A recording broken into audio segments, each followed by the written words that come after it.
দিনহাটায় Trinamool block সভাপতির বিরুদ্ধে জাতিগত হেনস্থার অভিযোগ, ভিত্তিহীন অভিযোগ দাবি সভাপতির। সোমবার দুপুর 12টা নাগাদ তৃণমূল কংগ্রেসের দিনহাটা 2 নম্বর ব্লক সভাপতি দীপক কুমার ভট্টাচার্যের বিরুদ্ধে জাতিগত অপমান সহ একাধিক গুরুতর অভিযোগ তুললেন বিজেপির 7-এর 130 নম্বর বুথের সভাপতি তথা BLA 2 দায়িত্বপ্রাপ্ত প্রসেনজিৎ বর্মন। এদিন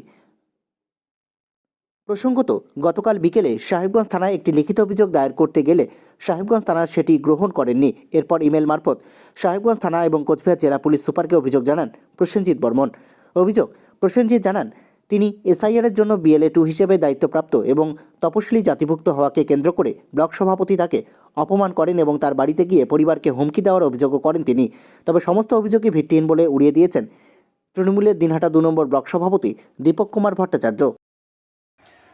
আমি 130 নং বুথের বুথ সভাপতি এবং BLA 2 SC শীতল কাস্ট। গত 27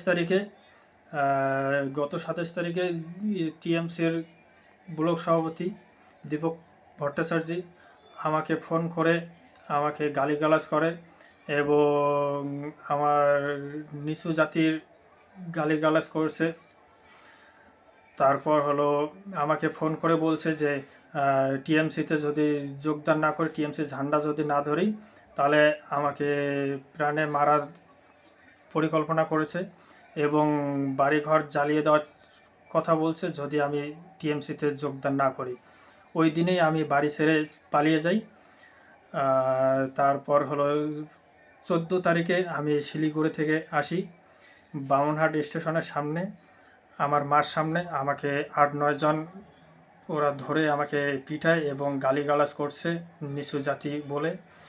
আমার পকেটে মোবাইল ছিল, মোবাইল ছিনতাই করে নিয়েছে। টাকা ছিল 2,500-3 হাজার টাকা, সে টাকাও নিয়ে নিয়েছে আর মারধর করছে নিচু জাতি বলে। আর আমি BLA 2 করির জন্য এইরকম করতেছে। আর আমি হাত জোর করে ইলেকশন কমিশনারের কাছে বলছি আমাকে আর আমার বাড়িঘর যেন সুরক্ষিত দেয় যেন আমাকে। ওকে এমন কোনো বড় কেউ না যে ওকে হুমকি দিতে হবে। হুমকি দেওয়ার কোনো ব্যাপার নেই।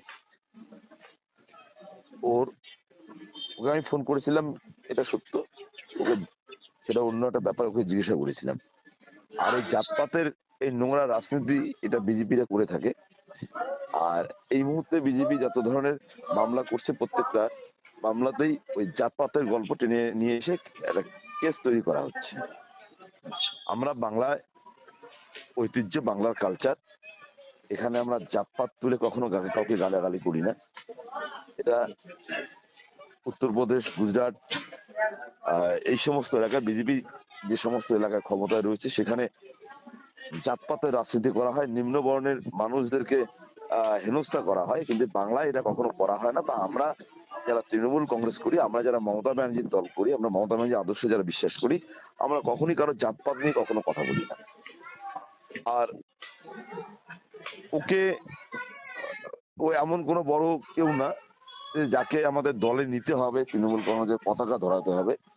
সম্পূর্ণ ভিত্তিহীন অভিযোগ, যে অভিযোগের কোনো উত্তর দেওয়ার প্রয়োজন আছে বলে আমার মনে হয় না।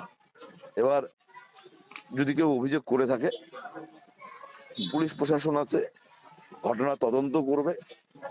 তদন্ত করে দেখলেই পরিষ্কার হয়ে যাবে যে তাকে কোনো গালিগালাজ করা হয়েছে কিনা, সেটা তদন্ত হবে। আর আমাদের যে সমস্ত ছেলেদের কথা বলা হয়েছে, এই ছেলেরা কেউই এই ঘটনার সঙ্গে যুক্ত নয়। আমি এটুকু দায়িত্ব নিয়ে বলতে পারি। ওর মোবাইল নিতে হবে, সেই মোবাইল আমাদের দরকার আছে, বা ওই মোবাইল আমার বাড়িতে এসে তাকে নিয়ে যেতে হবে। এই ধরনের রাজনীতি তৃণমূল কংগ্রেস করে না। এগুলো সমস্ত বিজেপির উপরতলার যারা নেতৃত্ব, তারা তৃণমূল কংগ্রেসকে কালিমালিপ্ত করার উদ্দেশ্য নিয়ে বারবার করে তৃণমূল কংগ্রেস কর্মীদের বিরুদ্ধে বিভিন্নভাবে মিথ্যা অভিযোগ নিয়ে এসে তাদেরকে ফাঁসানোর চেষ্টা করা হচ্ছে। 2026 সামনে, মানুষ সমস্ত কিছুর দিকে নজর দিয়ে আসছে। মানুষ এর উত্তর জবাব দেবে 2026-এর বিধানসভা নির্বাচনে।